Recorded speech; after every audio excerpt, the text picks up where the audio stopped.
Hi అండి, welcome to our channel. నాన్న హర్విల్లు ఎండు చేప గుడ్డు వంకాయ వేసి పులుసు చేశానండి. చాలా చాలా బాగుంటుంది, ఒకసారి ట్రై చేయండి.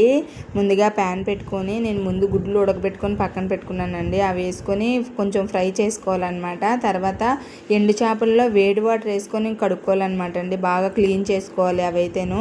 అవి కూడా వేసి గుడ్లు ఫ్రై అయిన తర్వాత ఎండు చేపలను ఫ్రై చేసి పక్కన పెట్టుకోవాలండి. అదే ఆయిల్లో ఎండుమిరపకాయ, పచ్చిమిరపకాయ, కొంచెం ముందుగా మనం కట్ చేసుకున్న వంకాయ ముక్కల్ని కూడా వేసుకోవాలండి. వేసుకొని కొంచెం బాగా ఫ్రై అవనివ్వాలి. ఫ్రై అయిన తర్వాత అల్లం ముక్క, ఎల్లుల్లిపాయ, టమాటా వేసి నేను మిక్సీ పట్టానండి. ఆ ముద్ద కూడా వేసుకోవాలి. వేసుకున్న తర్వాత కొంచెం ఫ్రై అయిన తర్వాత ముందుగా మనం ఫ్రై చేసుకున్న గుడ్లు, ఎండు చేపలు కూడా వేసుకోవాలండి. కొంచెం ఇప్పటి నుంచి గరిట అనేది కొంచెం పెట్టకన్నా కొంచెం బాగా కలుపుకోవాలన్నమాట. చేత్తోనే అలాగా కుదపాలండి. కుదపాలనేసి అంటారు. ఉప్పు, కారం కూరకు సరిపడా వేసుకొని కొంచెం వాటర్ వేసుకోవాలండి.